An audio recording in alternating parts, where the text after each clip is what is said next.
16, wao walifanya milango ikafunguka. they made the doors to open.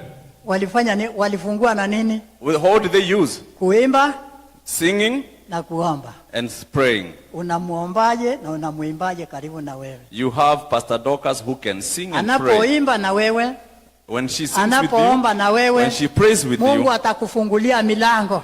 God will open the doors for you. Ile imefungwa. The doors that has been closed. Lakini ende ukiuliza swali, mbona Silas na Shila wakafungwa? But why were they imprisoned? Hawakutukana, hawakupiga. They had not done anything Shukuru wrong. Mungu kwamba hukufungwa. You thank God you have not been. Hata kama let's meet through this music of Sam Cicero. The best thing you can do after all this is to subscribe to Sam Cicero. Sam Cicero. Now our hope as Kenyans is on you. Now you're the captain, you're team leader. So as you go around the nation, talking to cousins, talking to in-laws, tell your team that you have to be united. You don't have to give us all your cards on the table. There are things we don't need to know. But you guys on the table need to know. And also on the other side, we see at times people trying to cross over, try to join you guys. Some people may be coming over to work and see your strategy and a report, because the other side can put people on payroll. They can tell people to resign their positions and cross over. So another thing, Your Excellency, here at the diaspora, umetembea, umeona tuko organized, tuko kazi zetu, tunafanya kazi, tunatuma pesa nyumbani. Tumeshikilia ile economy vizuri. Mara nyingi tunaona politicians come over here when they're nearing elections, you know, we give the money. We need to vote. We need to vote. Most of these people here have adult children. They're people we've lived in this community together like James. We're raising adults who are over 18 who can get an ID, who can vote. But now in the United States we have 3 centers. We have a center in Washington, a center in New York, and California. So you see how far this place is traveling from this place to this place. So when you go back home, the MPs you sit with, the people who have influence, we need to work on us voting. Yes, we give money, but we also have to exercise our constitutional right to pick who the leader is going to be. So, mwisho, this is the last point I'm going to make. You know, when all said and done and you win and you are in office, let's not trouble Kenyans about this thing of being in government. All what Kenya needs to be is to be taxpayers. They're paying taxes, so it's you to look at your manifesto and work for the Kenyans. Hata kuna wabunge wengine wanakuja wanadanganya watu that sisi tukae serikali. The government has 3 branches: the executive, the judiciary, and the legislature. Already a member of parliament is in government. They can influence, they can even impeach a president. So hao watu wako na budget. So wakienda huko Ikulu wanapewa pesa ingine, ile pesa wanapewa kwa budget yao, wanafanyia mambo yao. So anyway, those are the things. You keep on working with your team and we're praying for you. And the pole sana Pastor Dolka. Unajua wale vijana nyumbani saa zingine wanaongeanga mambo kufurahisha wale. Lakini we like you acted like Jesus on the cross when people were throwing stones and you know huyu ni nani sasa kwa msalaba. Yeye akasema tu wasamee, they don't know what they do. Keep on praying for them. Yeah. Others, thank you very much. Welcome. All right. Thank you so much, our brother, Mr. Nomwell. Sasa tupande mulima. Jeri wake Novia, tafadhali karibu.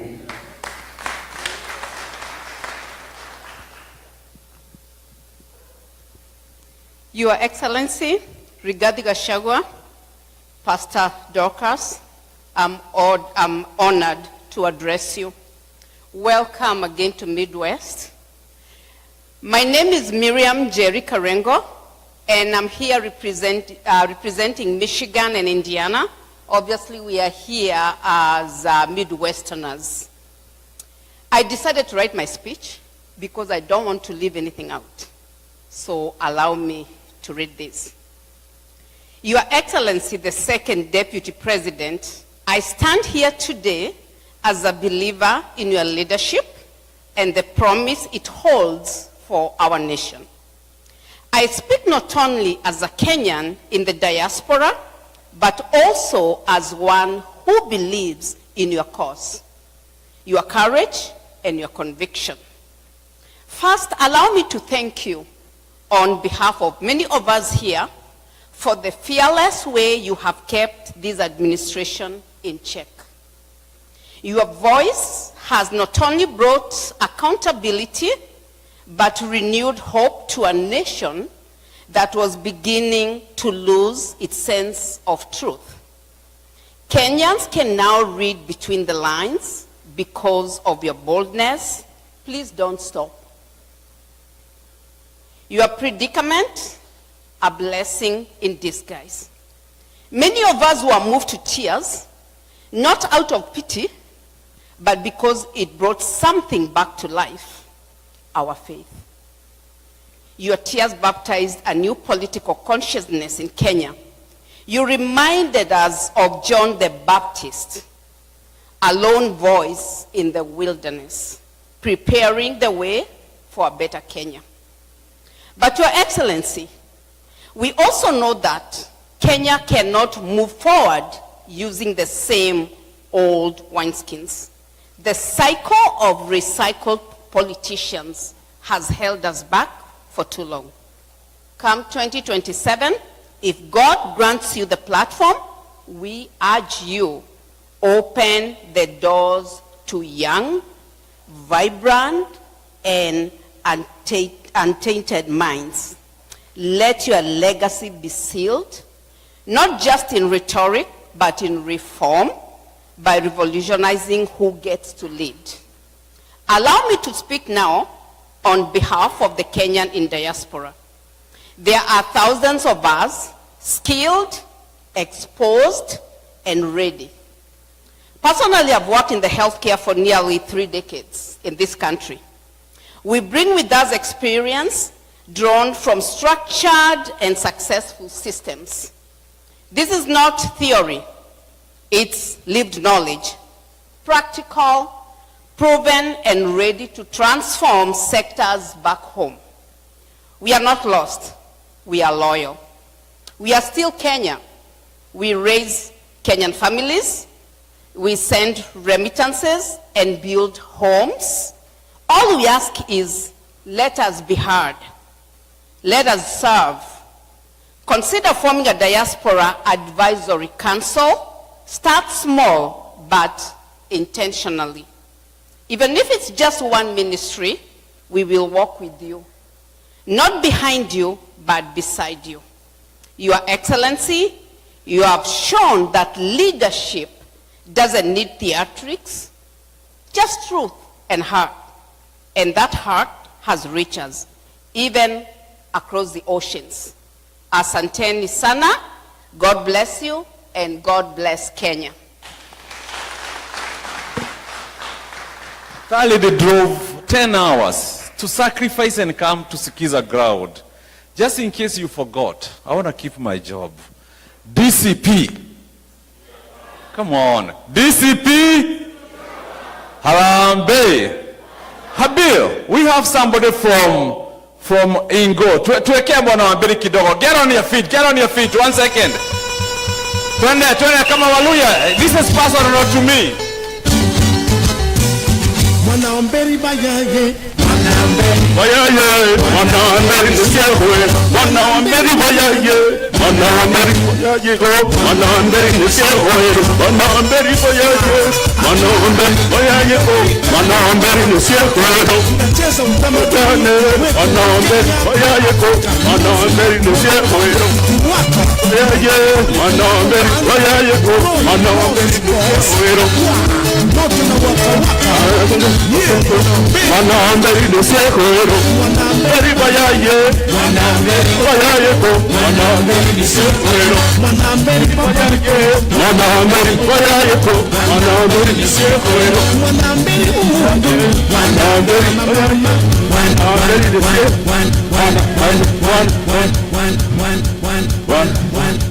one. Thank you. Thank you. His Excellency Rigathi Gachagua, and your wife, Pastor Dorothy. Thank you very much for coming to Kansas. We're so happy to see you. I've been here for 28 years, and I've had so many friends from Joroge, James over there, Karaoke, friends from all tribes, Luya, Luo, Kalenjin, Kikuyu, and we've helped each other so much. So when you came to Kansas, we were so happy. Welcome to Kansas, and we thank you for your fearless attitude, keeping the government in Kenya in check, and we'll continue to support you in everything that you do. And 2027 is your year. Harambe! DCP! DCP! Thank you. Makofi kwake. Our last speaker, so that we can change the gear a little bit, is going to be Otieno. Semeni Otieno. Otieno. Nani munasema, sisi tuko sawa. Tuko nini? Otieno, I had given you 5 minutes, but Otieno is a journalist and also a medic. He's a doctor, actually, so we're going to give him only 3 minutes. To them, actually, I have changed 2.5 minutes. He's my good friend. Thank you. 3 minutes, my brother, please.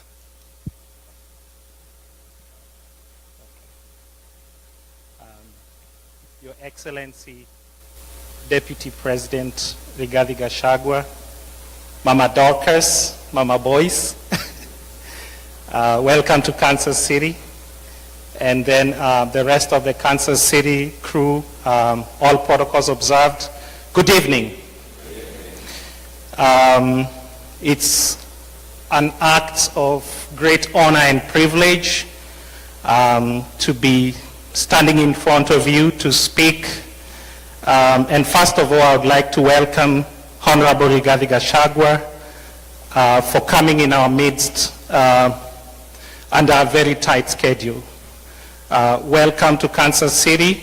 And one thing I would like to say is I got to hear about Rigathi Gachagua, of course, during the 2022 elections. But one thing that stood out is that he has over time demonstrated that he is a once-in-a-lifetime personality. We will never have another person like Rigathi Gachagua. And here's why I say this. I say this because he joined Parliament around 2017. And within 5 to 6 years, he had already become DP. And one of what stands out from that is that he's a man of great focus, that once he puts his eyes on a focus, he goes for it. And I think that brought out some kind of jealousy within the higher echelons of Kenya's political establishment. And they ended up ganging against him and tried to stop him. And I'll explain this in terms of international geopolitics. You all know that within the great games of power around the world, whenever a nation is emerging to develop a nuclear weapon, all the great powers will come up and try to stop that person from acquiring the nuclear weapon. And here's why. Because once you acquire a nuclear weapon, you're almost untouchable. So at the time when whoever he was standing against was beginning to be jealous, is when he was about to truly consolidate his base. And they knew that from that point on, there was no turning back. He was going to spread his tentacles across the nation. And he had to be stopped from coming to the high table. And that's why we watched in horror and sadness around November of 2024 when, the whole system, the whole state machinery was unleashed on the person of Rigathi Gachagua. He was the duly elected Deputy President of Kenya. democratically elected. But what happened on that day was an attempt to overturn the democratic will of the Kenyan people. You might have left office, but you remain the people's deputy president to date.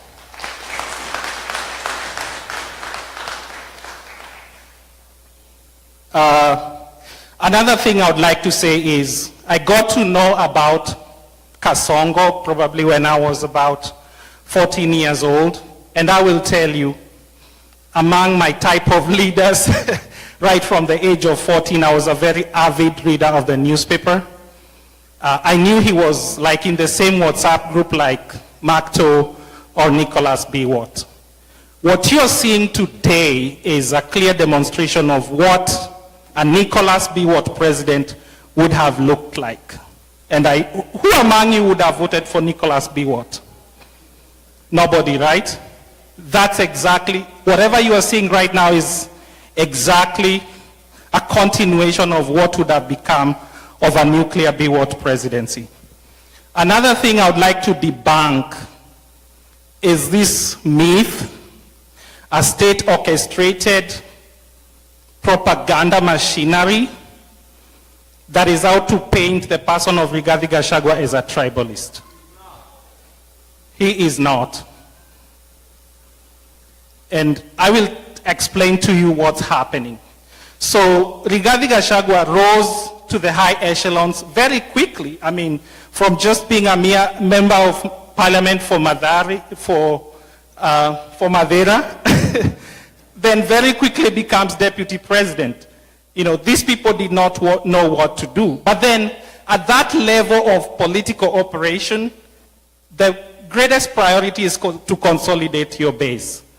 Raila Odinga did it around 1997 when Raila first ran for president and emerged a distant third. He emerged with about 700,000 votes. And that was about consolidating his base. And around that time, if you can remember, he was involved in running battles with people like James Orengo at that time. You know, and most of that theater of operation was in Nyanza. So, and then let's think about the person of Kasongo. Kasongo came into national prominence when he was in ODM. And how he emerged as the kingpin in his region was to proclaim that Kalenjins were being kicked out of Mau Forest. A very, you know, like you're trying to preserve the Mau Forest, which feeds water into Lake Victoria, but here's somebody saying that my community is being targeted. And then he said a bunch of ethnic things. Tribalism, speaking your own mother tongue is not a bad thing. It becomes bad if it leads to the burning of, or poisoning, carbon monoxide poisoning of humanity inside a church. It becomes bad. It becomes evil if you're going to be found liable by a court of law for looting 100 acres of Adrian Muteshi. Okay? If you guys follow news, you know what I'm talking about. At the height of 2007 clashes, you know, somebody went and grabbed Adrian Muteshi's land. A court ruling is on record about that. So that is what tribalism is. But they won't tell you. They will go ahead and unleash the entire state machinery, sponsor some chokora bloggers to go around calling people tribalists. But we know what exactly is going on. Now, regardless of what you think of Rigathi Gachagua, he is currently the voice of the voiceless. And regardless of what you think about him, you might disagree with him. But one thing I would like to tell you about democracy is the center of power has to be checked. He is the counterweight that we have. The rest of the opposition, yes, we have people, but he is the core. So you have to listen to what he says, and try to support him in that journey of liberating the Kenyan people. Again, you might disagree with him, but give him the grace, okay? Because he's at this time the custodian and the guardian of our democracy. Eventually, I know whatever happened in November 2024 might affect whether he runs or not, and that is up to the courts to decide. But I would urge you, Mr. Deputy President, whoever you eventually support should also agree and believe about your right to being innocent until proven guilty. There might be people, whoever you eventually support should be a person who believes that you're innocent until proven guilty and is also equally willing to fight for you with a clean heart, with a determination to get you come out of those tentacles. So it should be a person who truly also has that reciprocity. It should be a person who in their privacy also prays that you hopefully be on the ballot. Thank you, ladies and gentlemen. All right, Mr. Otieno, thank you to all our esteemed speakers. Your Excellency, we have a lot more. Tuko na Rift Valley, wame line up. Tuko na nini, but hatuna time. All we need you to know is that they all love you. They would like to be here to say something nice, but they also understand that time ni kama maji. It keeps flowing. With that, machache, thank you. Thank you everybody. Mr. Henry, thank you very much. Let me take this chance to tell our Vice President, thank you so much for coming to Kansas City. We've been waiting for you, and these people, Kansas City, they are the one who sent me. They told me, if you're going to the other states, we're going to have to make sure that you come to Kansas City. That's why I worked tirelessly to make sure that you made it to Kansas City. Thank you so much for giving that a chance to Kansas City members.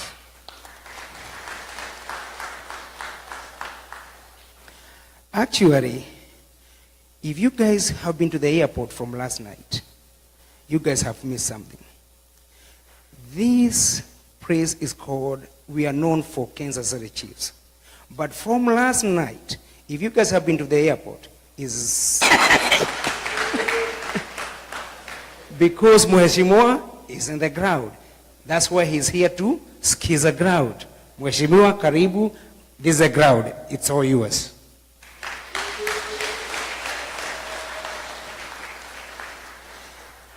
The other thing I want to say on behalf of these people, the reason they are here, because they follow what you are doing in Kenya. And through your media, they are able to follow every single step, or every tour that you are making there in Kenya. We have seen the difficulties, the challenges, and everything that you have done to liberate our country. Thank you so much for what you have done, and that's why these people, they are here to see you and to support your move to liberate our country from Kasongo.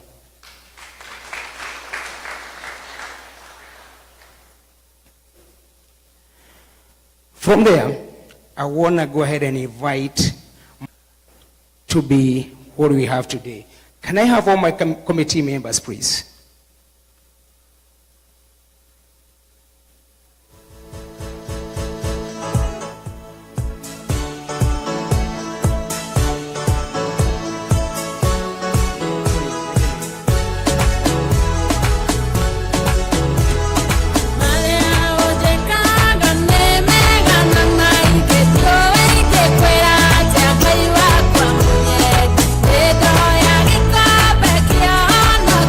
Kwa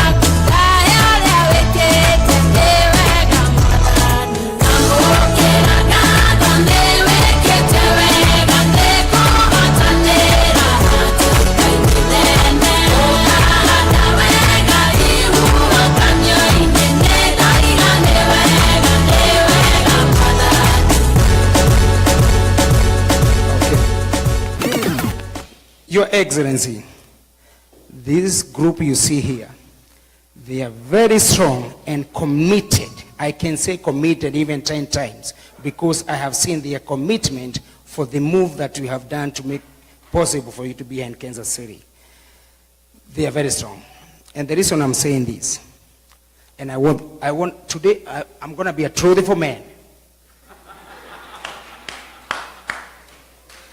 These guys, the first time we were trying to organize with your committee that you're going to come to Kansas City, and there was a little bit hiccups about making it to Kansas City.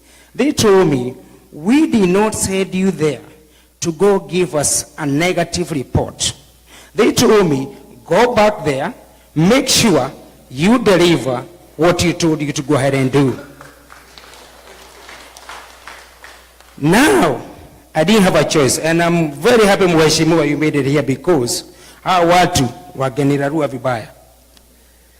Because they had a bad brand, and that's why I want to be a truthful man. They told me, go back to that committee and tell them if Mheshimiwa cannot be, if he's so busy during the day, tell him or tell his team to go ahead and talk to Pastor Dorcas on the side and tell him if he is busy during the day, we can fly him at night and then we bring him to Kansas City and then the following morning we're going to fly him back to where he is. Thank you so much, Mheshimiwa, you made it. Otherwise, watu hawangeniwachilia, wagenirarua vibaya. Thank you so much. You guys can go ahead and have a seat, but I want to go ahead and have, you go ahead and remain, Jerry, you go ahead and remain, and George. Mheshimiwa, I'm so proud today because I have a few announcements here to make. With my committee, we have one of our own, George Mui, DCP. He won a vie for MP Kiharo constituency. Uko na jambo kusema? Asante. Harambee! Harambee! My name is Munyi Karaoke. Munyi is a rhino. In Kenya, we have the big five. So Munyi, the rhino, is one of the big five. So I vied in 2017, I never made it. The guy who is sitting right now is kind of wavering. We are still waiting for, whatever he says. Our people in Murang'a, Your Excellency, we need a lot of help. Why? Because our people, they are all saying one time. But our leaders, some kind of way, they are kind of wavering. Now, and we don't want them to waver. We want them to listen to the people. If they don't listen to the people, God in his own way is going to raise some other people like Munyiwa Karaoke. We are going to lead our people to where they say, Harambee! Thank you. Thank you, Munyi, thank you. Your Excellency, I got a guy here to recognize. Mr. Kashwiri, I think since you walked to state, this guy, I don't want to say that he's been training you, but every single state that you have been, this guy, he's been there. So I can go ahead and say, this is your diehard, he's a DCP diehard. Now ukiwa na kanyumba pale wa Munyoro pale nyuma, I want you to help me. I cannot tame this guy. I don't know where to put him. Kama uko na kanyumba kule wa Munyoro, please, chukua huyu jamaa upeleka huko wa Munyoro akae huko aniwachelie. Thank you. The other person I want to go ahead and recognize is Jerry. Let me tell you guys, this lady, she's a log. She drove 10 hours from Michigan all the way to Kansas City to come welcome our Deputy Vice President. Can you give a hand? Thank you very much, Jerry. You guys can go ahead and have a seat. Mheshimiwa, the push these guys they gave me to make sure that you make it to Kansas City, if they can go ahead and give you that push to you, I'm pretty sure we're going to go far. And as a leader, they say they are all behind me, and we're going to do our best to make sure whatever you want us to work with you, we're going to make it over there. Thank you. Harambee! Harambee! Now is my duty to go ahead and invite our Deputy President, Rigathi Gachagua.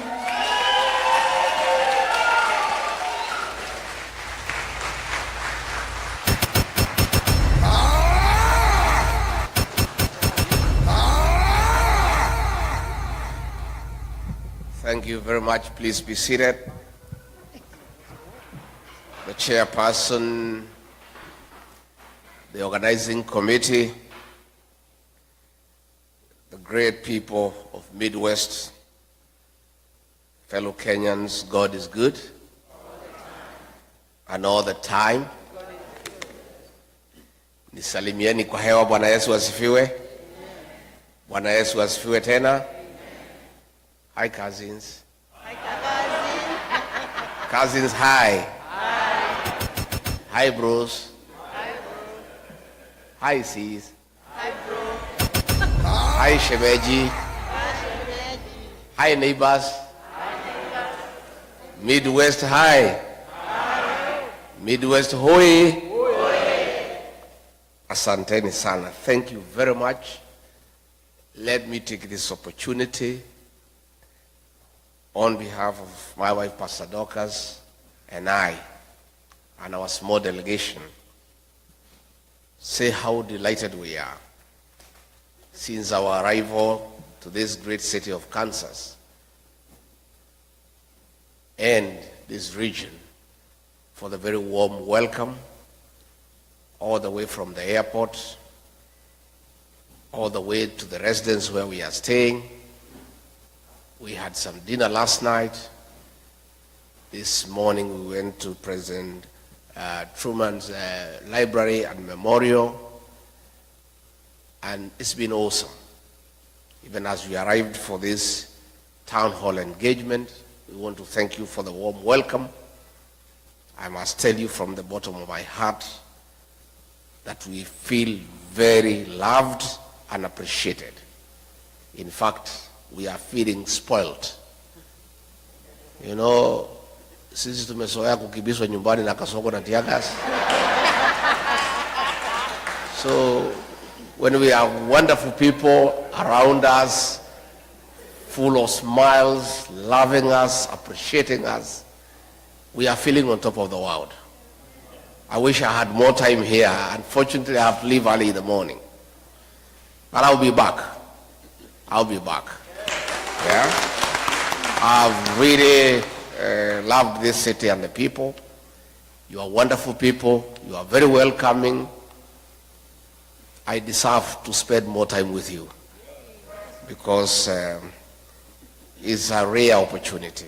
Secondly, let me thank you, our great people from Kenya, for being united, for staying together and loving one another. That is the Kenyan spirit. And that is my wish. And I'm very happy since I came to the US more than a month now. Wherever I have gone, I've found Kenyan people. They love one another and they stay together. I am very encouraged, and that is the message I'm sending back home, telling our people what I have found in the United States, that our people are one, our people love one another. And I want to encourage you to continue loving one another, staying together, be your brother's keeper. Let us hold each other's hand and let us live in peace, harmony, and love, because that is the right thing to do. Why is Rick G in America? Rick G has come to the United States to listen to the ground, because I believe no leader can succeed unless you align with your people. And the only way to align with your people is to listen to them. That is where Kasongo has lost it. He forgot he was elected by people. He doesn't listen to them anymore. And even when there is issues, he doesn't care. He doesn't give a damn. I belong to the school of thought that continue.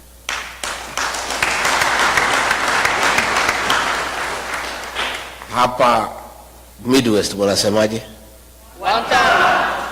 Ati munasemaje? Hapa ndio munasema? Kasongo ni one term? Mumeamua? Museme na sauti kubwa asikie akiwa nyumbani. Ati munasemaje? Thank you very much. I've come because the people who live in the United States are part of Kenya. And they, like other Kenyans, care about home. And more than anybody else, the people living here are troubled by what is happening at home. They are anxious, they are fearful, they are worried. And I came so that I brief you as to what is going on back home. And I tell you the few ideas that we have of what we need to do. And I plead with you to walk with us in that journey, to liberate our country, to restore our dignity, to restore our country, and to make sure that we have a beautiful country that we call home. Because at the end of it all, east or west, I have no doubt in my mind that all of you in this hall and all of the Kenyan people across the United States and elsewhere have a plan one day to go back home. Is that true? And you want to go to a home that preferably better than where you are. So it is your concern, it is your prayer that home works, systems work, there is a peaceful environment to do business, there is security, there is healthcare, there is education, so that when your days come and you need to come back home, you can leave your children here continuing with your investments and retire back home to a very peaceful retirement, and that is what all of you would wish. I am aware sufficiently that you know what is going on at home, because you people do a lot of work back home by supporting families. And therefore, on a daily basis, you are in conversation with people back home, and you, like all of us, are concerned about what is going on at home. And before I go into serious things, on a light note, cousin Omari, ako wapi Omari? Amenda. Where is Omari, the guy who is married in Lemuru? Omari? Omani. Where is he, the guy who is married in Lemuru? So when you see him, you tell him, traditionally, and I think that's why he has left. I think somebody from Mulima must have sold me. Because I wanted to tell him, traditionally, all the girls are my daughters. And payment of dowry is a life thing. So anytime you meet your father, you know you must. So I had hoped to kutana naye nyuma ya hema anipatie kitu in dollars because of having my daughter from Lemuru. Let me say this with a light touch. Let me say this. Back home, it's tough. There are tears. There is anguish. There is fear. there is uncertainty. Our children between the ages of 15 to 24 are being abducted and killed by the state. More than 200 kids since 2024 have been abducted, tortured, and killed, and others have disappeared. Parents worry. When you don't know where your child is, you cannot sleep. If you call your child and the phone is off, you are worried. And the situation has been worsened. That Kasongo and his boys have now gone berserk, and they no longer fear, and they no longer pretend. The CS in charge of Interior, Kipchumba Murkomen, in broad daylight, gave an order to police to shoot, to kill. A week later, Kasongo himself, shamelessly, in total impunity and total disregard of the Bible teaching that thou shalt not kill, in total violation of the Kenyan Constitution, publicly announced that our children should be shot in the leg. The chairman of the National Assembly Committee on Defense and Foreign Relations, Nelson Koech, corrected Kasongo very angrily that the kids should not be shot in the leg, they should be shot in the head. That is the situation we face as a country, where in total disregard of the Constitution,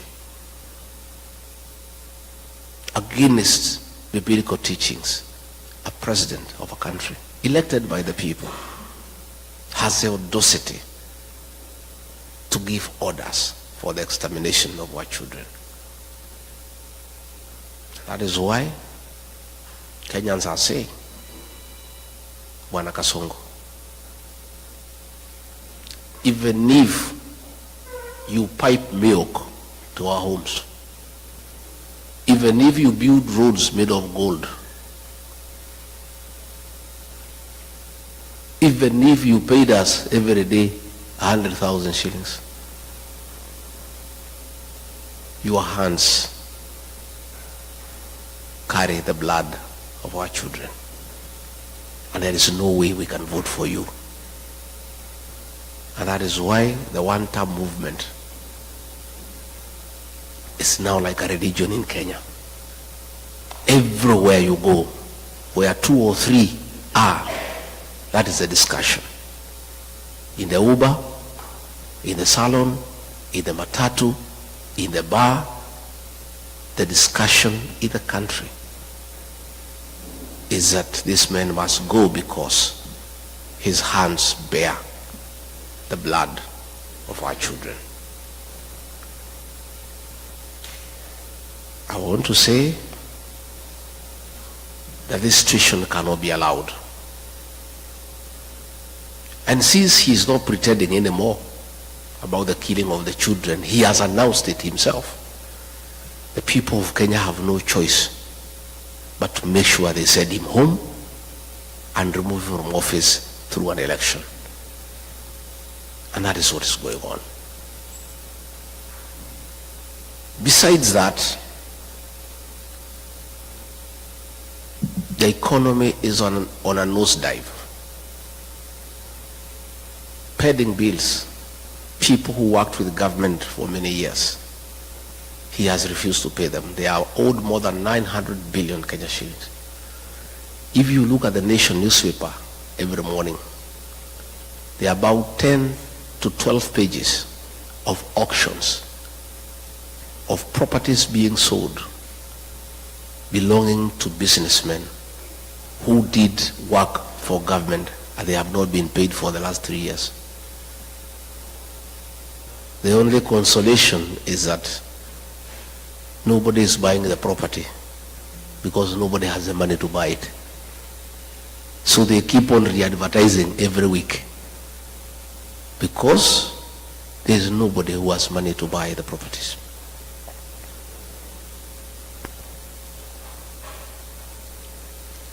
William Ruto found a working education system. President Mwai Kibaki, the third president of the Republic of Kenya, the greatest leader of our time, brought free primary education, and President Uhuru Kenyatta improved it by extending to secondary schools and also bringing 100% transition from primary to secondary school. He found a working university financing model and a help, a working system most of you went through, including I, that he put it aside and brought something that is not working. As we speak, many university students are at home. They cannot access university education. Most principals of secondary schools and head teachers of primary schools are living in fear and in meant for capitation has not been provided by government. So the education system is facing near collapse. The health system, and you people here in America know how important and critical a working health system means to our people. He found a system called NHIF that was struggling but working, that needed improvement. The people at NHIF had come up with a program that needed 800 million Kenya shillings to reform it and make it workable and compliant with the present times. Kasongo came and discarded that system and brought something called SHA and SHIF at a cost of 104 billion Kenya shillings, money that he is stealing with his cronies. And despite stealing all that money, the system is not working. And you people know that because you have parents back at home. You know when they go to hospital, they cannot get their bills paid by insurance. Again, that is something that he has destroyed. He came up with something called the housing levy, ostensibly to construct affordable houses for the people of Kenya. It is not the work of government all over the world to construct houses. Governments put up roads, water, electricity, drainage, sewage. It is the work of the private sector to construct houses. But he has put it by force because he has business interest in company with some Asians to supply cement, steel, and iron sheets. So the whole affordable housing scheme is about corruption. It's about conflict of interest. Again, you find in agriculture, all the sugar factories have been sold to Asians in partnership with Kasongo. Last week, despite us having rice in Mwea and Ahero that has not been bought, that is in the stores, he has authorized the importation of 5,000 metric tons of rice, duty-free, that will come and kill the rice farmer in Mwea and Ahero. So you find, because of state capture, the president is in business in every sector. He is competing with every other businessman. And because of his advantage as president, he has killed all other business people. He's doing all the businesses in Kenya. I remember when we came into office, there's something called e-Citizen. It was an app that was being operated by some private people and doing some little work for government. And when he came, he brought a lot of issues saying it is wrong for anybody in the private sector to collect money on behalf of government. And he said the Ministry of ICT must take up e-Citizen. Little did I know he wanted the owners of e-Citizen to come into the open So when they came, he negotiated with them, took 80% of the business, and said they should continue, and ordered all government services to be onboarded through eCitizen. Out of every 5 shillings that is paid through eCitizen, he pockets 3. That is not enough. The Auditor General has reported more than 10 billion shillings collected through eCitizen cannot be traced. So what is happening in Kenya is that we don't have a government. What we have is a criminal enterprise, theft of public funds, where the president has taken over all the businesses in the country. He's a chief procurement officer, he's a chief accountant, he is a supplier, he is everything. And nobody can ask a question. And that now brings me to explain to you why we fell out. I believed this man because he came with a Bible, and I'm a Christian. I'm the husband of a pastor.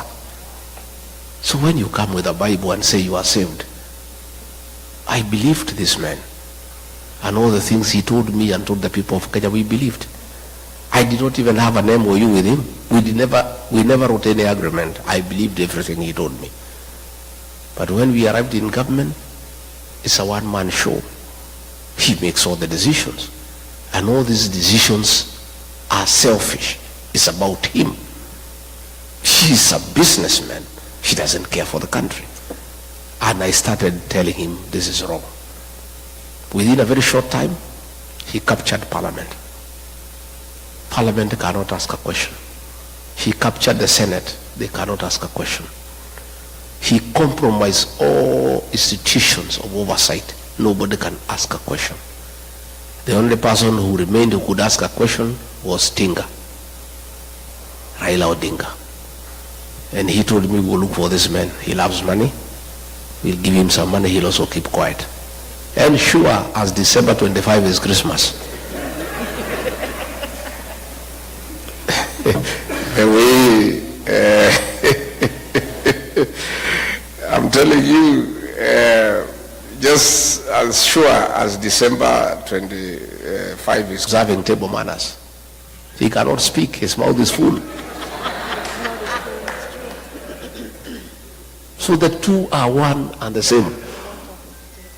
And you know, sometimes we were debating. Okay, William Ruto is a great mistake.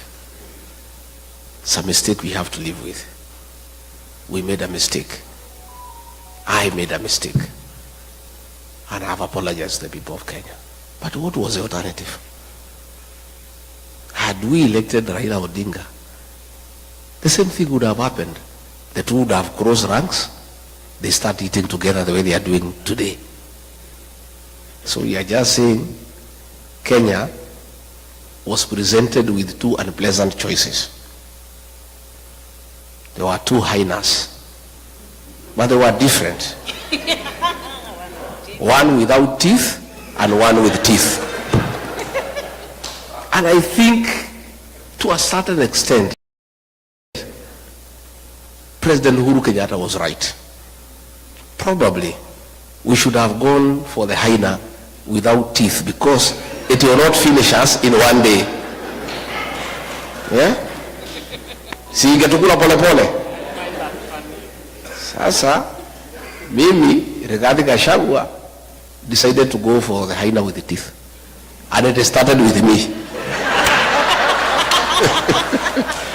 So somebody was telling me, much as I sympathize with you, nafikiri ni sawa, hii fisi iko na meno ilianza na wewe, ndio sasa ikujie, si? So yesterday I heard David Morana saying that Jubilee can support Raila Odinga if they abandon William Ruto. Raila Odinga and William Ruto are birds of the same feather. None of them is an alternative. We must get rid of the two because they are Kenya's problem. So when he bought Raila Odinga and he kept quiet, then he started stealing everything in the country. started killing people. And I disagreed with him. And I was left as the only option now to fight for the people of Kenya from within government. Everybody else had been compromised. I was left alone. And I started fighting from within. So when he decided to kill our children, the Gen Z, I said no. And when he insisted and killed them on June 25th, 2024, I went to Mombasa and called a press conference as deputy president and told him off. And that was our parting shot. We never talked again from that day. We would only communicate in messages because I called him out publicly for killing our children. If Rigathi Gachagua was a selfish man, I would have agreed with William Ruto, like Raila. We sit and eat, then we finish the country. Today I will be a very wealthy man. I would have joined him in all the deals. E-Citizen, we do. Fuliza, we do. Medical equipment, we do. Because he was willing to let me eat so that I keep quiet.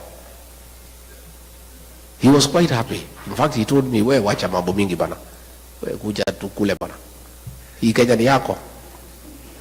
Hii Kenya ilikuliwa na Kenyatta bado isha, ikakuliwa na Moi bado isha, ikakuliwa na Uhuru. We shida yako ni gani?" You know? Had I been just another Kenyan, like the Kenyans I see, if I was like Raila Odinga, a selfish person, I would have agreed with William Ruto. I stay as deputy president. I enjoy the privileges. There are many. And we eat. We finish the country. We let the children die. And I just sit there. But my conscience wouldn't allow. I am not a wealthy man, but I'm not a poor person. And I don't need money myself. My children are big, they are working. My wife is here, is a pastor. Nywele yake hata haihitaji 3,000. So,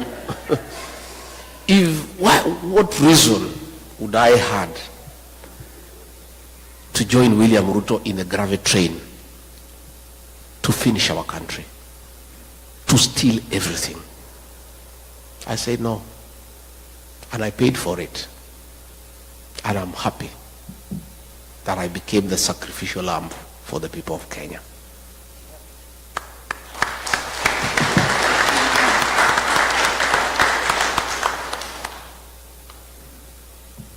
We will fix our country, and I want you to be comfortable in the knowledge that the darkest hour is just before dawn.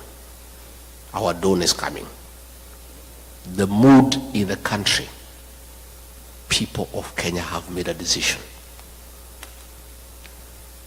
And nothing can change that decision.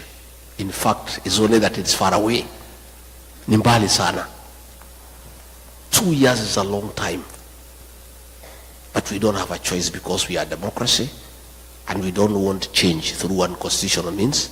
We want change through the ballot. So what we're asking is Kenyans to persevere, to be resilient, to be patient, and we'll make the change at the right time. I was worried before I came here that the level of impunity by the president is becoming dangerous because people are being killed every day. When we had Sabasaba, the government hired criminals to burn shops, to destroy property under police supervision. Policemen were shooting people without caring. Young children were killed, and the president did not care because there is nobody to ask him any question. And even when we complain, he doesn't care. I am very encouraged that through your efforts, the day before yesterday, the chairman of the Senate Foreign Relations Committee, Senator James Rich, tabled a bill in the House calling for a review of the status of Kenya as a non-NATO ally for several reasons. Among them,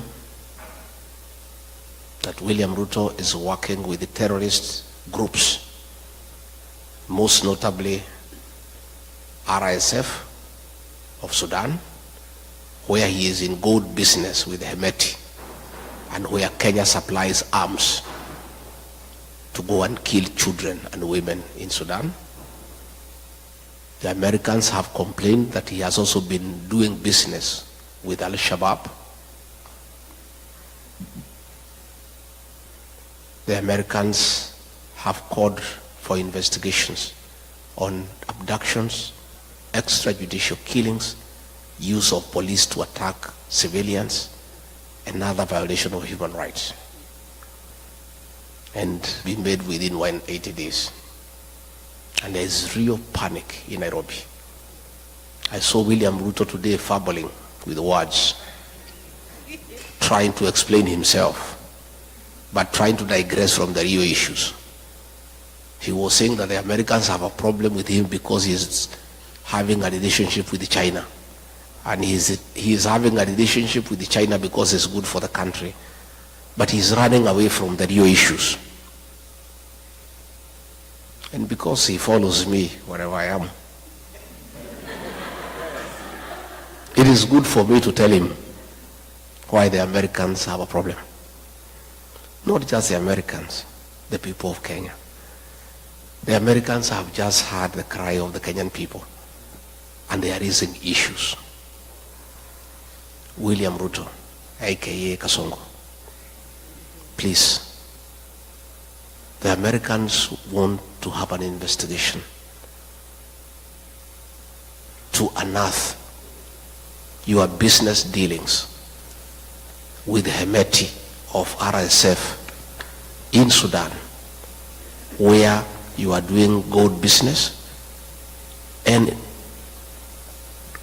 in reciprocity supplying arms to the terrorist group to kill women and children in Sudan.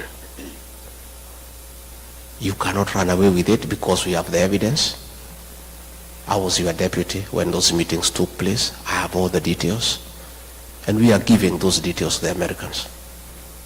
And we are right here in America.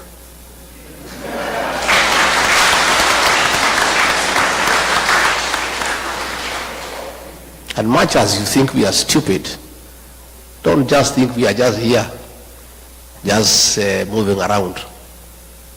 We are also here to put the Kenyan case to the American government and to Congress and to the Senate.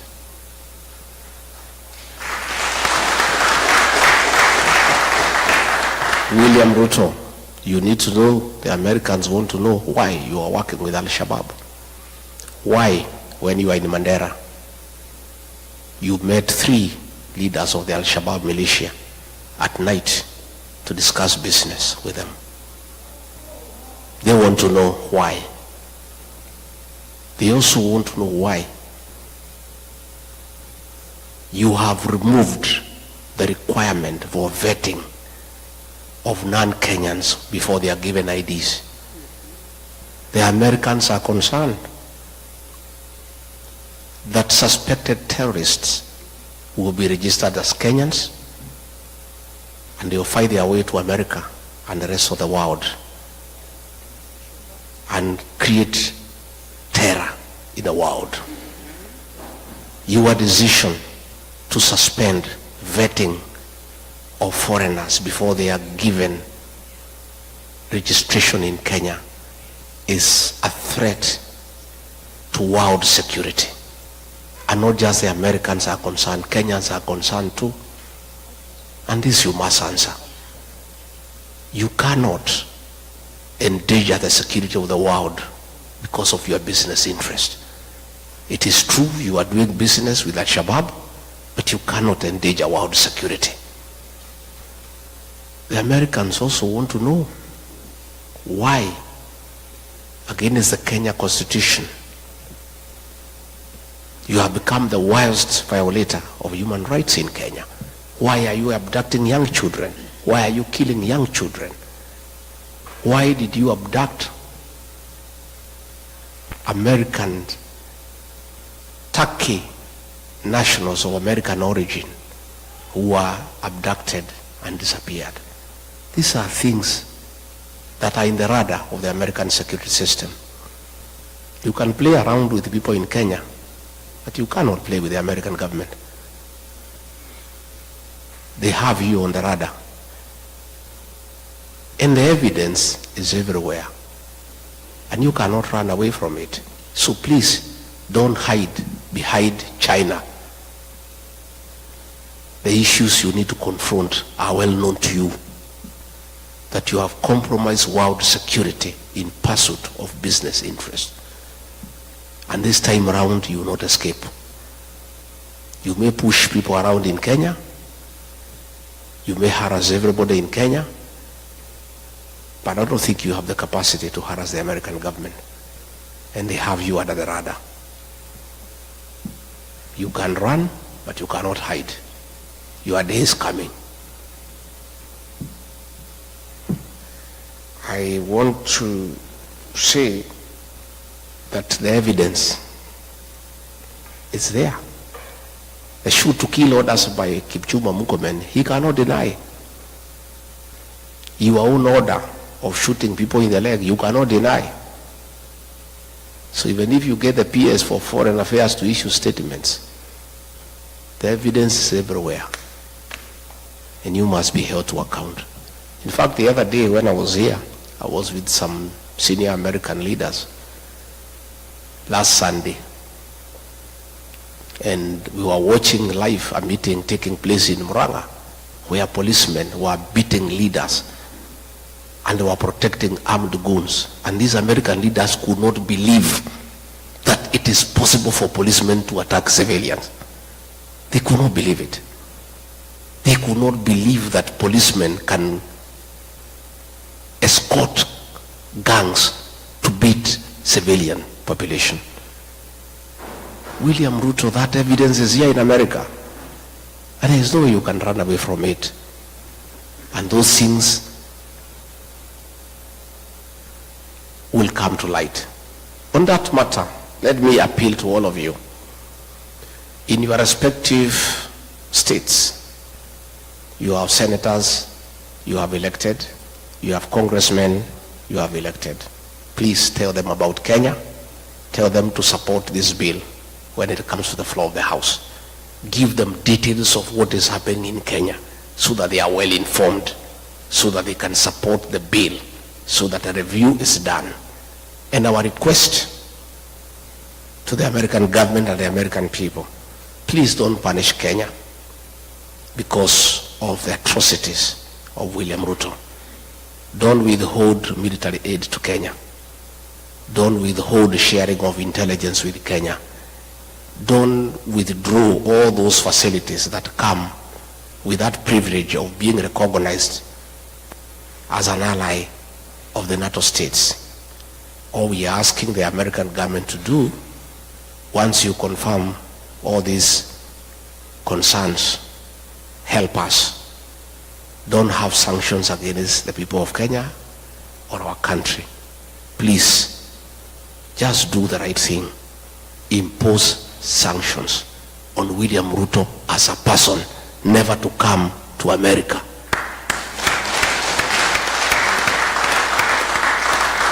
And I think if he does that, that is our problem. Kenya should not suffer because of one person. Let's deal with the person.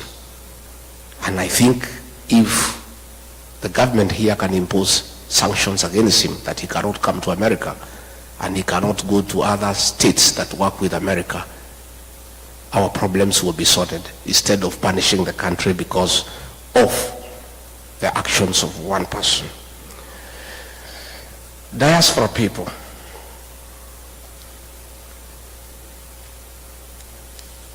you people are very important partner to any serious administration. In the 70s, coffee was #1 foreign exchange earner for our country. In the 80s, it was overtaken by tea. Tea became #1 foreign exchange earner for our country. In the 90s, both coffee and tea were overtaken by tourism, and it became #1 foreign exchange earner. But as we speak today, all those have been overtaken.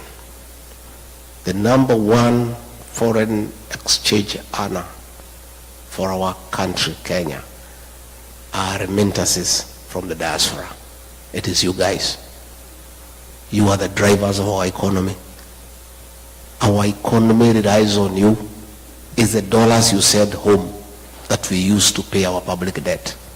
It's the dollars that you send home that we use to import products from across the world. It's the dollars that you send home that are running our embassies.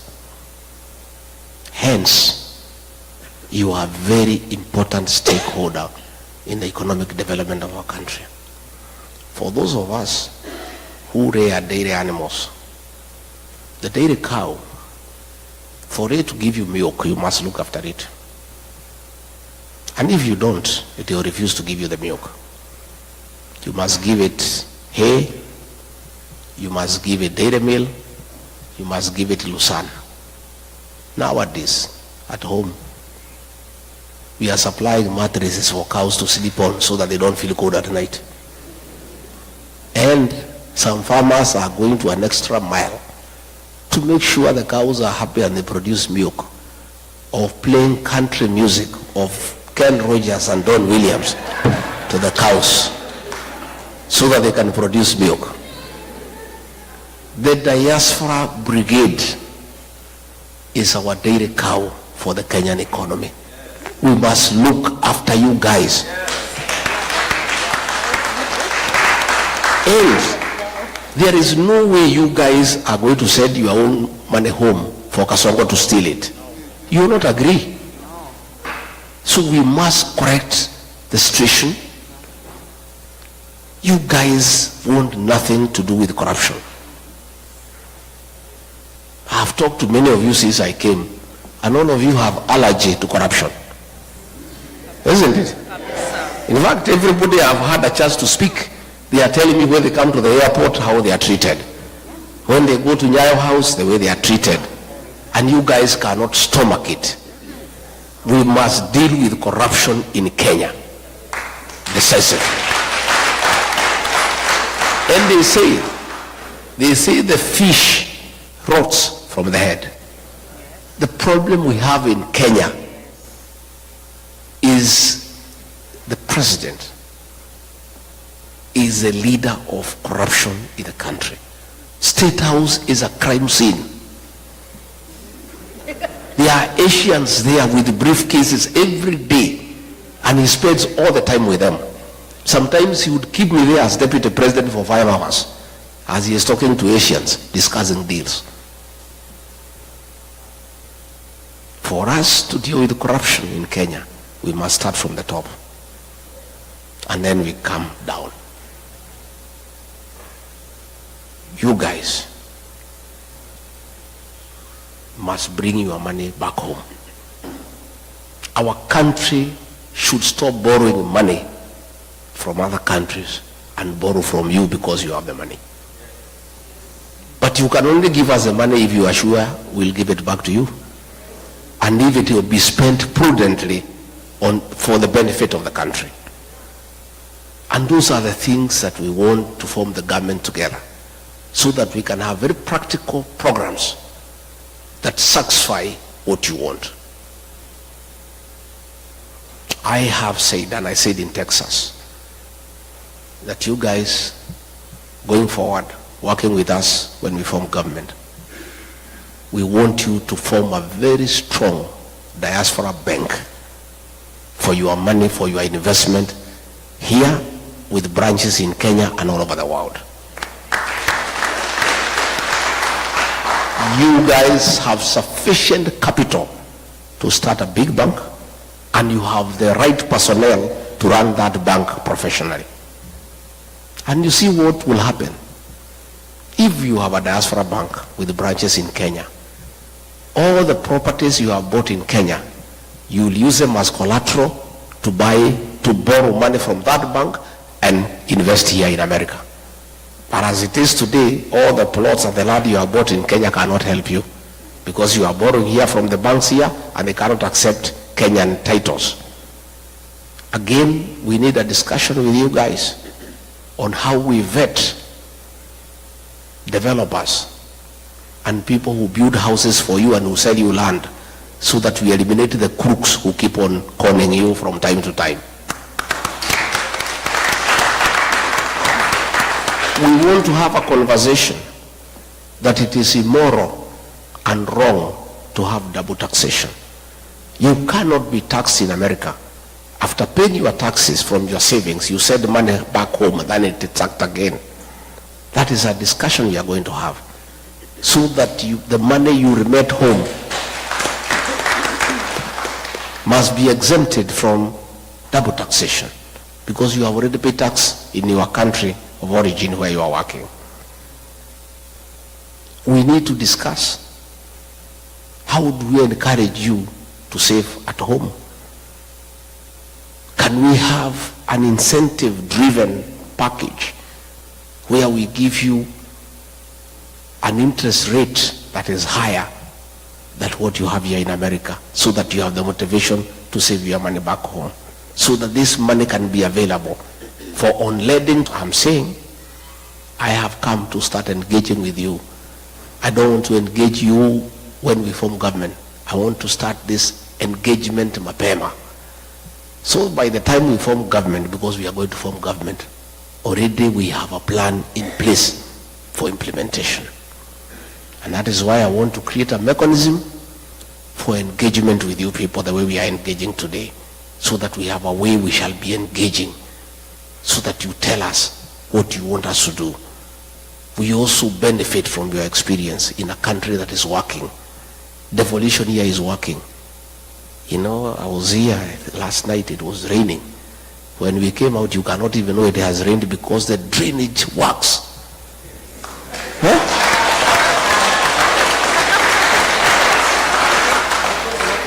Kwetu ikinyesha hata hutaki kwenda nyumbani, because you are sure you need a mkokoteni to take you to your car. You know, we were here and it rained very heavily. By the time we went outside, you cannot even know there was rain. We need to learn from the best. And that brings me to the question of the involvement of diaspora in running government. It is my intention that we work together so that you are part of us and you become part of the decision-making process, so that we benefit from your experience in a country where things are working. To start with, the embassies across the world, it is my conviction that we'll get the best service, consular services, if you have people who have worked here in America for 30, 35 years running our embassies. Yeah?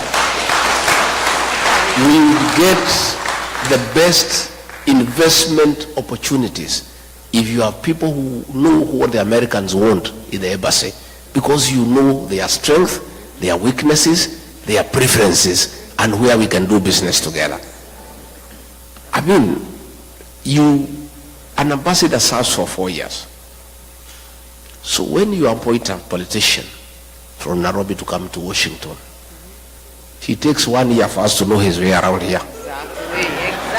True? True. First 1 year. Yes.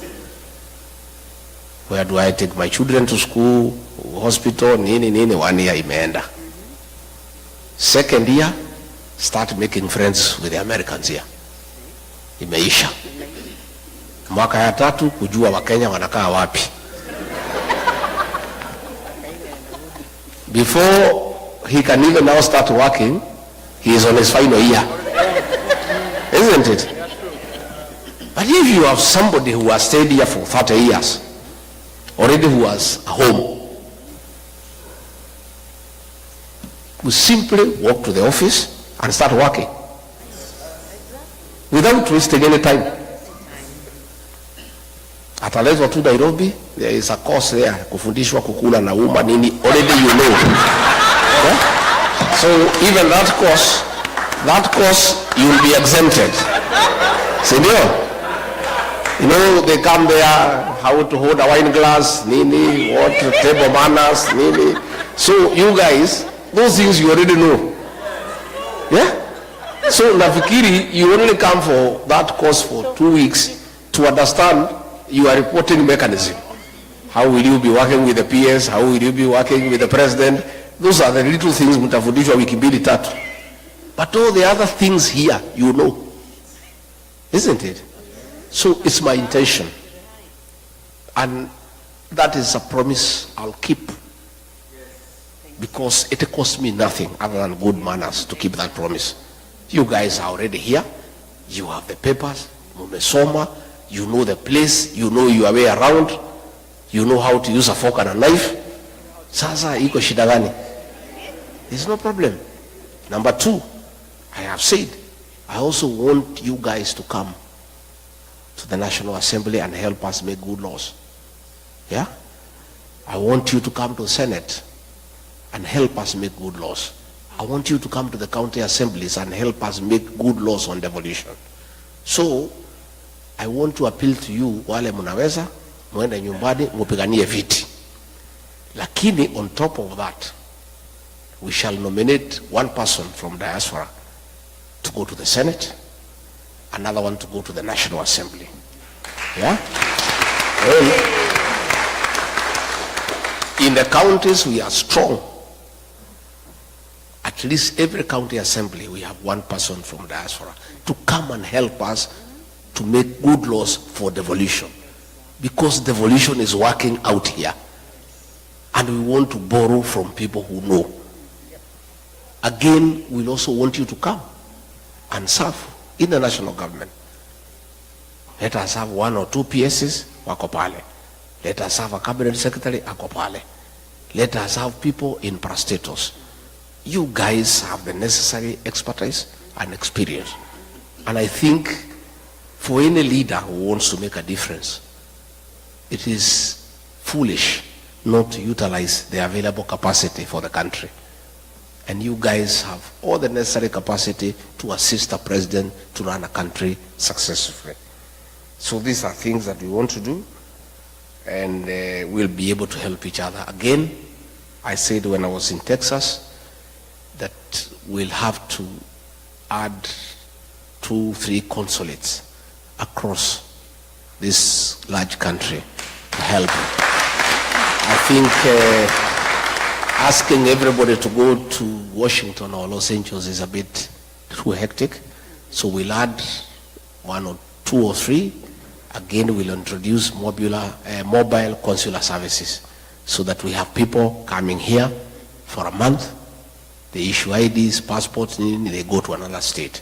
That is something we can be able to do so that we make it a bit reasonable and cheaper for you to access consular services by bringing the services where you are. I am a strong believer. I am a very strong believer that it is our business to take where you are, because that is the right way to do things. So, mimi sitaki nisidishe hapo. I want to say, because I have found a few questions that have been written here, I'll go through them and I answer them, because I believe in participation. I don't believe like Kasongo in praise and worship. You know, the government he runs is praise and worship. We have some very funny characters there. You know, whatever they are told by Kasongo, I don't know what happened to their brains. If the MP for Kikuyu is told by Kasongo, go and insult Pastor Dorcas, anaenda anachukua microphone na mtukana. I saw another lady from Murang'a. Anaambiwa na PA wa president. Ana parade yeye mbele ya umati. Anaambiwa asunguke. I don't know kama mliona. Ati huyu mama si ako sawa. Si asunguke, muangalie vile anakaa. Anasunguka. huyu mama, si ukiwa naye kwa kitanda utaamuka vizuri. You saw that woman? Yes. You really wonder what happened to our leaders. Ni kurogwa ama ni ujinga ama ni zote mbili? Zote. Eh? Zote. I can't understand.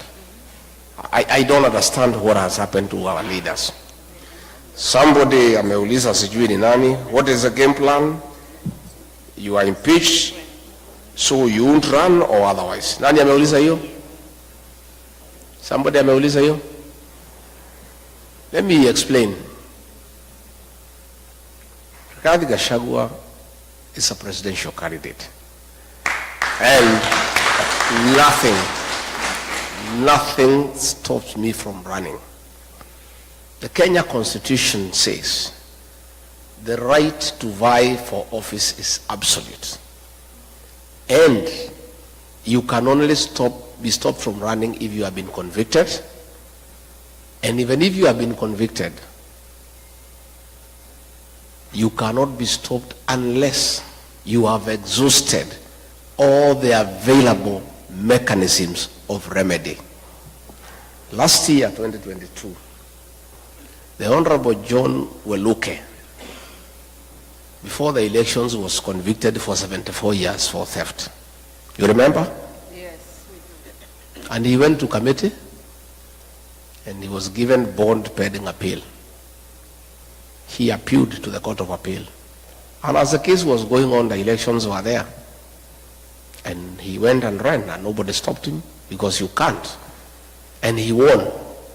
Later on, the appeal went through, the conviction was quashed. Had he been denied a chance to run because of the conviction by the High Court, and then let alone,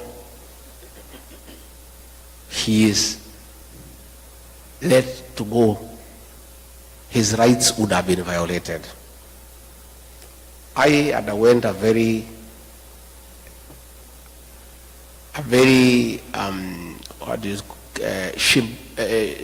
shambolic exercise at the National Assembly and Senate. Everybody knows there was nothing. People were paid. MPs were paid 500,000, senators were paid 10 million. Haraka, Ruto paid them. And we went to court under Article 50. And Article 50 says, no man shall be condemned unheard, and the right to fair hearing is absolute. I did not get a chance to defend myself in the Senate. I was in hospital. I did not present my evidence. So this is a matter that will be dealt with by the courts, and in the fullness of the time we shall be vindicated.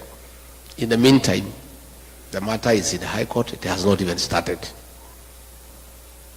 If it is go to the High Court, depending on the way it goes, if I win, the state can go to the Court of Appeal, the matter proceeds there. If I win again, they can go to Supreme Court. Or vice versa. Until those mechanisms are exhausted, the Constitution of Kenya guarantees me the right to vie for office, and there is no law that can stop me from vying. Yeah? So, in fact, I'm supposed to fight for the impeachment to be quashed, and then I go back to office. But I'm not interested. I cannot serve under Kasongo, because he's a pathological liar, and I'm a truthful person. Me and him working together is like trying to mix water and oil. I'm not interested in going back to the office. I just want my rights to be granted and to be proven innocent because there's nothing I've done that is wrong. And I just proceed with my life. I have no intention of going back to office. Even if the courts told me to go, I'll not go. I'm not interested. So I want to assure you, nothing stops me from fighting. And the people of Kenya know that. That's why you see I enjoy a lot of popularity, and I continue to seek for office. and God being faithful, we'll get there.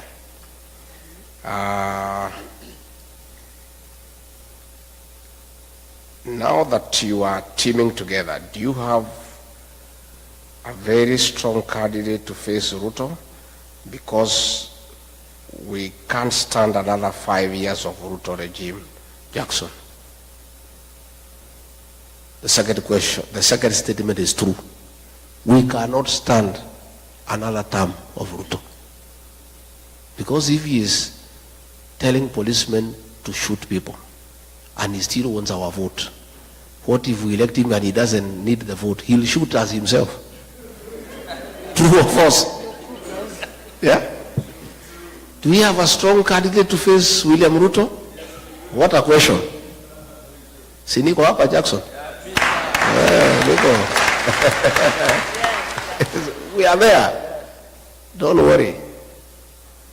We have a big team, and we have agreed between me, Stephen Kalonzo Musyoka, Dr. Fred Matiang'i, Eugene Wamalwa, George Natebea, and Mother Karua. And anybody else who wants to join us, Ata or Mtata, whoever. Hatujafunga na tuweze funga. Kila mtu atafute kura zake. Tutakuja kuketi hapo nyuma. Tutoe mtu mo? One person. And me, I have committed publicly, and I want to repeat, that if that formula does not favor me, it favors Kalonzo, or Matiang'i, or Eugene, or Mother, or Natebea, or whoever, I, Rigathi Gachagua, and my supporters will support that person unconditionally.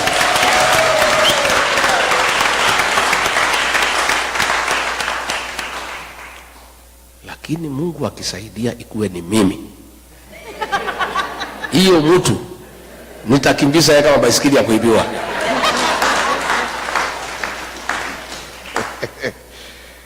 So, plan for the upcoming generation and Gen Zs in matters concerning unemployment is true. We've got a plan. William Ruto says we have no plan. We have a plan. It's only we don't want to bother with him. Because why does he want to know our plan? Our plan first is to remove him. You know? And you guys will play a role.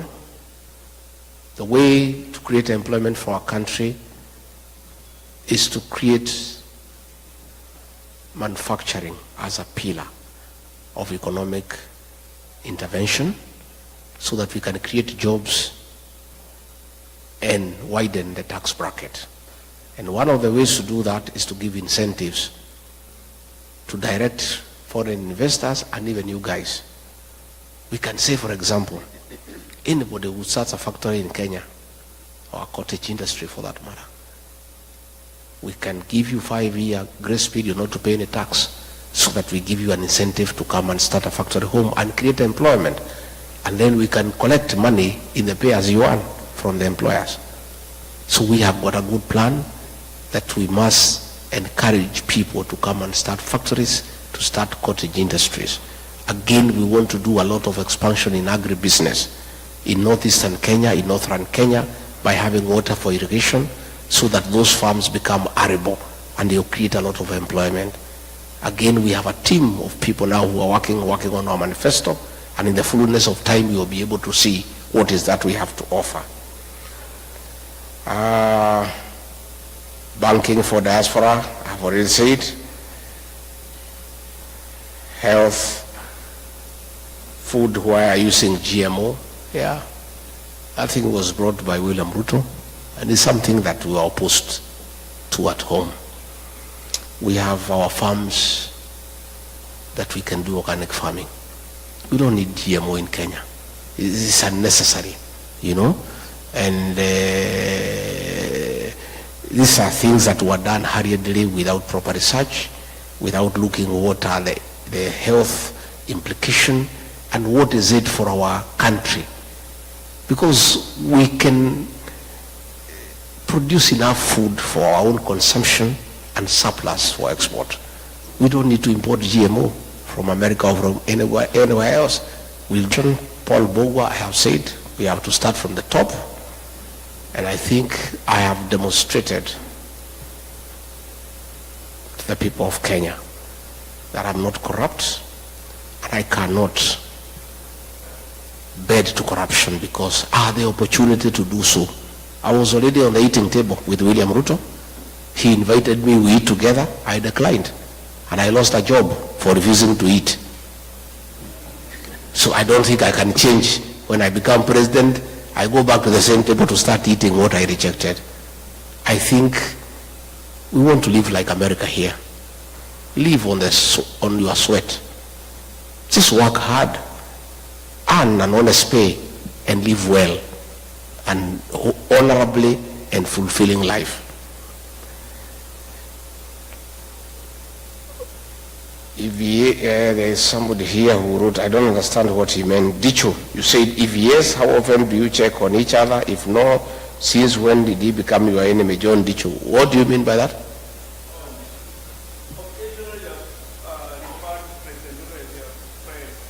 Refer to? As your friend. Is this still your friend? Who? You know what happens? Ruto, by the way, is not my enemy. He's the enemy of the Kenyan people. Yeah?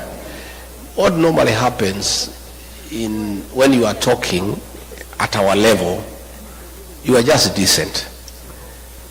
You refer somebody as my friend, as my brother, but not necessarily because he's your friend. It's just etiquette. Yeah? It's just etiquette. I have no enemy. I have no issue. I am not vengeful, but I'm responsible. William Ruto is not my enemy. He's the enemy of the Kenyan people. And the Kenyan people will have to deal with him in a decent manner through the ballot. Yeah? So there is nothing personal. There are no hard feelings. It's simply about our country that we cannot allow it to go to the dogs. And we need to get rid of him.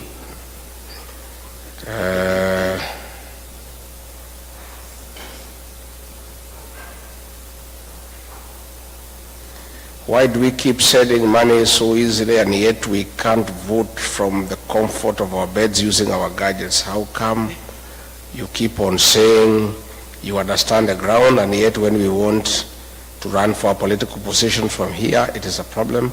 How are you going to reconcile these issues? We'll have to develop our electoral process, but it takes time. The voting here is electronic. It's a democracy spanning over several hundred years. Our democracy is 61 years, 62. We keep on improving every day. We haven't yet reached there where we could go electronic. Mostly our people, the rural population, quite a bit of illiteracy and sub-illiteracy, but we are getting there. With time, I'm sure, in years to come, we'll go fully electronic so that you can, as you say, vote from your bed. Yeah, but tutaenda pole pole so that we get there. Again, we are going to lobby IBC to increase the voting polling stations here in the states because, as you have said, it's very expensive to go to Los Angeles, to go to Washington, to go to New York. IBC is independent. I cannot give a commitment in totality, but all I can promise is that we are going to lobby them to increase the stations. We have a very vibrant constitution, and when you were in office, some goons went to the Kenyatta's farm, but unfortunately nobody was apprehended and taken to court. What happened? Mainawero is true. Kenyatta's farm was attacked, and some people were even trying to blame me. And I just kept quiet because Uhuru Kenyatta knows he was president of the Republic of Kenya.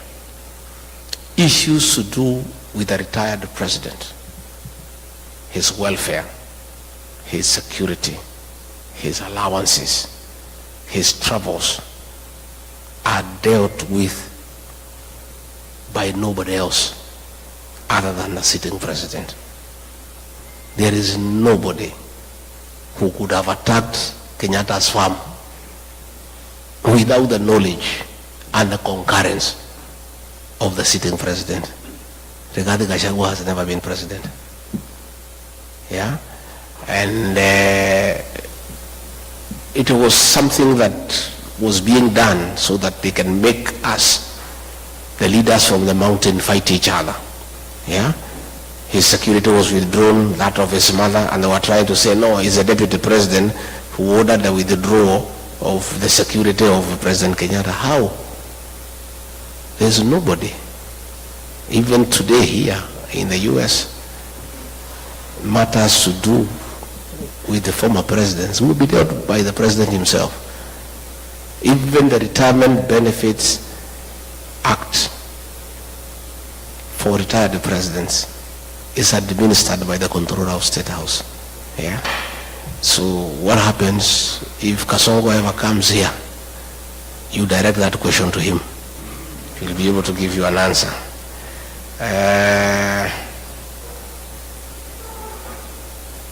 James White, how will the new Kenyan administration address historical injustices so that the country can move forward? It's true. I said yesterday in an interview that was done by Jerry that we already have a commission on restorative justice, and when we form government, we'll appoint a judicial commission of inquiry to inquire into the killings of the Gensis and other people who have been killed and harmed, so that those who did it can be brought to book and they can be given compensation.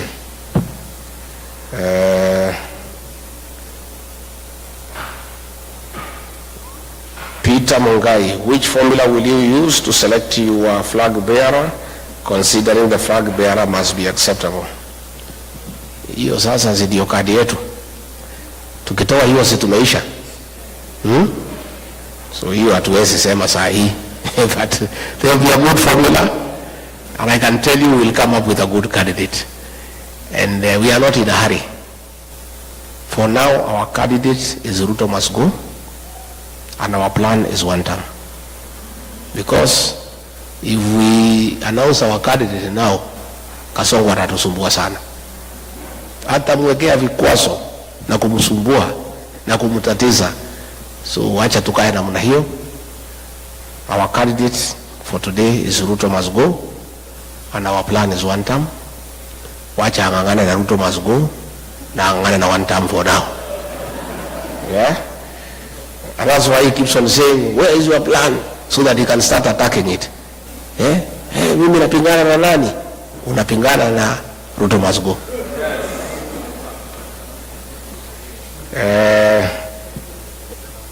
There is so much looting of e-citizens, that one I've already answered. I've told you, you are asking what will happen about recovering money that has been stolen. This money will be recovered, I can tell you. You have seen agro-leasing that happened in 2003. The High Court has ordered that those people must be tried. So I want to put on notice those who are still stealing public funds, including what is being used by Soprano to bribe people, will have to be paid. Yeah? And this money will be recovered. What are you doing to mobilize voters to register for elections, especially the youth and the people who are here to register to vote? We just continue public education, advocacy, and appealing to them, and I want you to help me. Call home, find out whether your young brothers and sisters have registered, and urge them. We continue to do that, and asking our parents that if they don't register, that is a vote for Kasongo. So that we continue doing. What is a solution to be executed immediately after the government is removed from power, so as to save an employment situation in the first year employment imesema tayari? What is your vision to achieve more equitable distribution of resources and positions and overall more fair society? You know, resources must follow people. I believe in a very fair formula to distribute resources, with population being a very important factor, followed by poverty index so that we have fairness and equity. So once we follow the principle of population as a basis for resource distribution, you get a lot of fairness. But we also take into consideration areas that have been marginalized and with a very high poverty index so that they get some rebate so that they are also not left behind. What are you guys doing to Gen Zs into believing there is a plan beyond one term? Francis Chege. Chege, we continue to engage the Gen Zs. This morning I talked to about 100 Gen Zs on phone, and the Gen Zs are aligned that we don't just want them to vote for us and we do things for them. We want them to be part of the decision-making process by coming to the table so that we get solutions together. And I can tell you they are believing us because, like when I fought for them, when Ruto was killing them, they believed me. Anytime I talk to them, they listen to me because I've already demonstrated my respect for them and concern for them. Now the IBC commissioners have been put in place. How do you ensure elections not a repeat of 2022? That is Lucy. It's true. We continue to engage and we'll create enough mechanism to make sure that we have quality agents. The veracity of an election is determined by the quality of agents in every polling station. It's very difficult to interfere with an election because when votes are cast and counted in the polling station results are final. That is where you must have good agents to make sure that all the activities around the polling station are above board. The rest in Nairobi is a purely mathematical exercise of adding numbers, but the polling station results are final.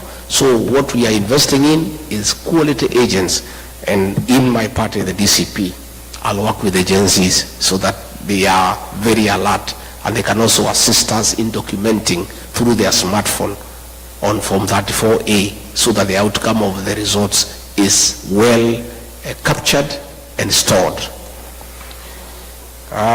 Thank you very much. I think those were the questions. Yeah. I think we have time. Finally, we belong to the Citizens for Democracy, DCP, Democracy for the Citizens Party, DCP, and I invite you to become active members and support that party as your party by preaching its ideology and availing resources to support your party. You know, I saw some fellows back home saying, oh, huyu mtu ameenda huko kutafuta dollars. Sasa hii chama yenu, mimi sina pesa ya kuiba kama Kasongo to run our party. Even here in America, you know, all parties here, even the presidential election is supported by the members, isn't it? So we are also asking you to support that party because we want a party that is homegrown with support from its members so that when we get into government, there are no businessmen who are coming to demand tenders to pay themselves for what they contributed. So please support the party. It's a good party.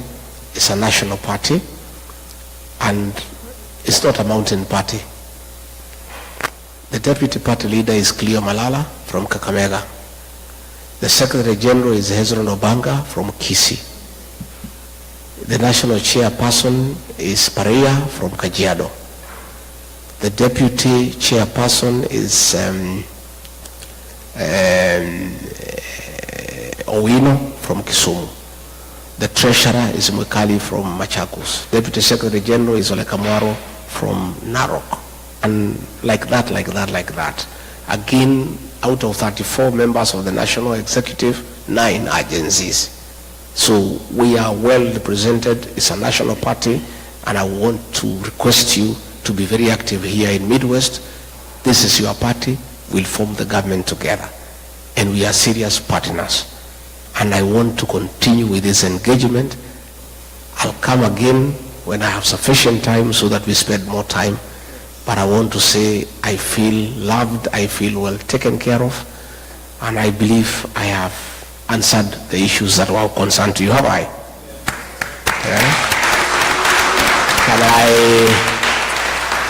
Can I ask Pastor Dorcas to come and say hi? I believe in very strong family values as the basis for a strong nation. And that is why I walk around with my wife, because you must lead by example. There is no way as a leader you'll say you believe in very strong family values and you don't lead by example. And many people who are uncomfortable of the support I'm getting back home from families, because families are supporting me because they are saying Rigathi has shown us he believes in strong family values. That is why they like Pastor not to be seen with me, so that I lose that advantage that I'm having from families. They are wasting their time. Yeah? So I'll continue, and I also want to ask you to have strong families as a basis of having a strong nation. Pastor Dorcas.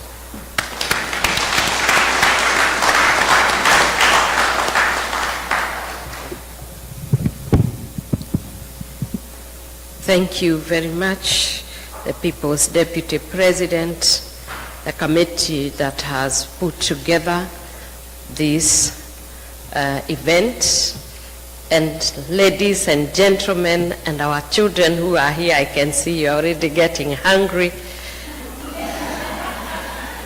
And you know I'm a pastor, we could kesha. Now, I want to say just a few things. I'll only take a few minutes. If God loves you very much, there are things he's going to give you. One of them is a listening ear. The other thing he's going to give you is a seeing eye. When you can be able to hear, you can hear the voice of the people, and the voice of the people is actually the voice of God. You can also see the suffering of the people, and by seeing the suffering of the people, your conscience is pricked so that you can change the conditions of the people. Now, you shall know the truth, and the truth shall make you free. You have just heard from the truthful man. And the truthful man has a wife who also supports him to speak the truth. Because the moment you speak the truth does not have two colors. It has only one color. You cannot kill the truth. You can hide the truth. But eventually, the truth will come out and you'll be vindicated. And that's why you must always stand for the truth. In Kenya right now, we thrive in many things. And one of the things I think people are revolting against is listening to lies, deception, and some of the things that are abhorring the whole world when we speak one thing and do the other. As a pastor, I know very well that the commandments form the substratum of every constitution of the world. And one of the things that we must abide by is respecting the sanctity of human life. Whether it is in the womb of a mother and when it is produced, and we can see the reality of it. Now, shooting the leg amounts to killing our children. As a mother, I say no. We cannot stand and not speak about it and speak like it is not happening. When you say shoot the leg, what do you mean? Many of you are working with the health sector. If you are shot in the leg, can you die? Yes. If you are shot in the head, can you die? Yes. then what we are saying is simple. We need to be decent human beings with a conscience that tells us that our children are asking for what is true and what is just. All they are asking is stop corruption. They are asking for us to make it an environment that they can be able to thrive in. They have gone to school, they want jobs. And all as parents we need to do is to have a listening ear and see the suffering and the groaning of the people and do something about it. In the Proverbs 23, verse 23, it says, buy the truth and do not sell it. The other thing that you must buy and keep is wisdom and instructions and insights. And I'm sure tonight, everything that you have engaged in centers on this. Buy the truth. Do not sell it. Do not tell lies. Do not steal. Do not commit adultery. Do not murder. Do not give false witness. And once we abide by the rules, then you'll be a happy people. The other thing that God loves is a family. A nation is constituted by families coming together. And a family cannot be there without a man and a woman. That is the family I'm referring to. Male and female. God created and made sure that they will be productive. So wives, respect and honor your husbands. Submit to them. Submission is not weakness. Submission is strength in itself. I'm in marriage for 36 years now, going to 37. And I can attest, and I'm a testimony that marriage works. And as it is said, marriage is actually a bed of roses, not a bed of petals. If you go to your rose garden and you are not careful to wear some gloves when you are cutting them, you are going to get hurt. It is the same with marriage. It is beautiful, but you must work on it, and work on it with tolerance, with understanding. When you get into marriage, some people get into marriage expecting their partners to love them and to do everything. Now, if you really wanted real love, like the ones we are seeing in the reels, most of us, and I'm a victim, we check with our agencies there. When we go to the media, we browse and we see on the reels.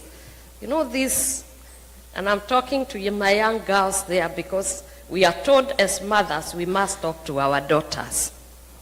That is not marriage. Where you go, you knock onto a person and they tell you that you get married, and then the guy is rich, I don't know, there is an inheritance, and you go round. It is not like this. You must come solid, expecting that you are marrying a man who is a human being, who will have an issue.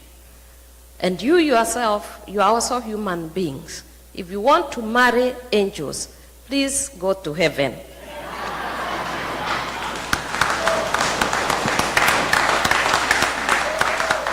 And while you are at it, we will be preparing to bury you, because you must die to go to heaven. And therefore, when you live with human beings, expect them to have flaws, work on them day and night.